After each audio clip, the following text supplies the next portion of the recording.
Assalamualaikum dan salam Malaysia Madani. Sebuah pesawat ringan dilapor terhempas di Kapar Selangor tengah hari tadi. Perkara itu disahkan penolong pengarah operasi bomba Selangor Ahmad Mukhlis Mohtar.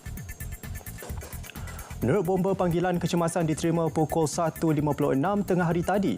4 anggota bersama 2 jentera dikerah ke lokasi kejadian.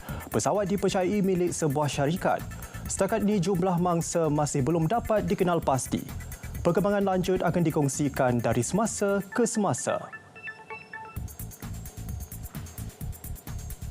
5 keluarga mangsa kebakaran flat Sri Sabah akan disediakan rumah transit bermula 15 Februari ini. Menteri Wilayah Persekutuan Dr. Zaliha Mustafa berkata, mangsa yang memiliki rumah sendiri diberi tempoh 6 bulan untuk tinggal di rumah transit yang disediakan.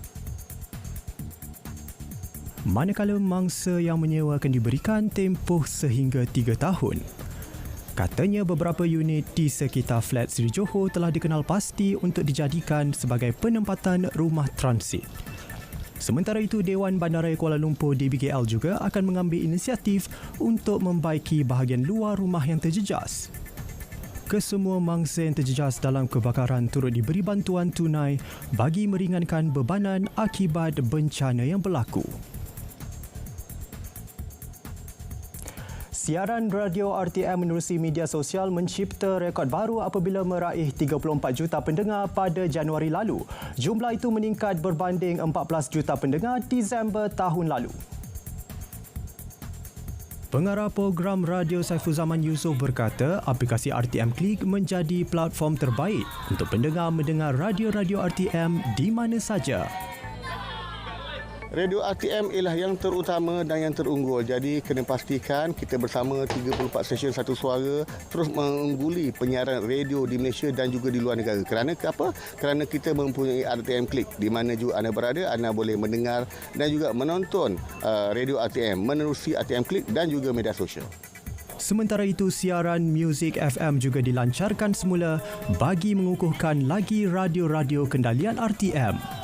Beliau ditemui selepas menghadiri sambutan Hari Radio Sedunia 2024 di Taman Negara Johor, Tanjung Piai, Pontian hari ini.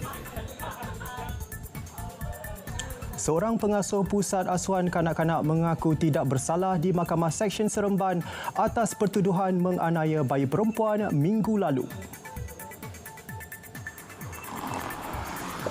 Tertuduh Nur Syam Ismail, 66 tahun, didakwa sebagai seorang yang mempunyai pemeliharaan terhadap seorang bayi perempuan berusia 10 bulan 30 hari telah menganiaya atau bertindak secara cuai dengan cara yang mungkin akan menyebabkannya mengalami kecederaan fizikal dengan menampar muka mangsa. Perbuatan dilakukan tertuduh antara pukul 7.47 pagi hingga 7.59 pagi 5 Februari lalu di sebuah pusat asuhan dinilai.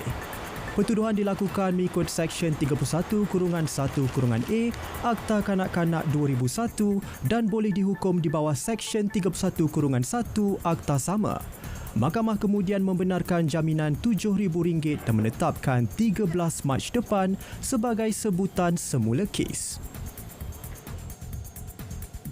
Kebocoran satu daripada 3 saluran paip utama rentas dasar laut disyaki antara punca gangguan bekalan air yang berlaku di Pulau Pangkor ketika ini. Esko Negeri Datuk Seri Muhammad Nizar Jamaluddin berkata, buat masa ini proses pengesanan kebocoran pada saluran paip sepanjang 3.5 km dari Jeti Lumut ke Pulau Pangkor itu sedang dilakukan operator dilantik Lembaga Air Perak LAP.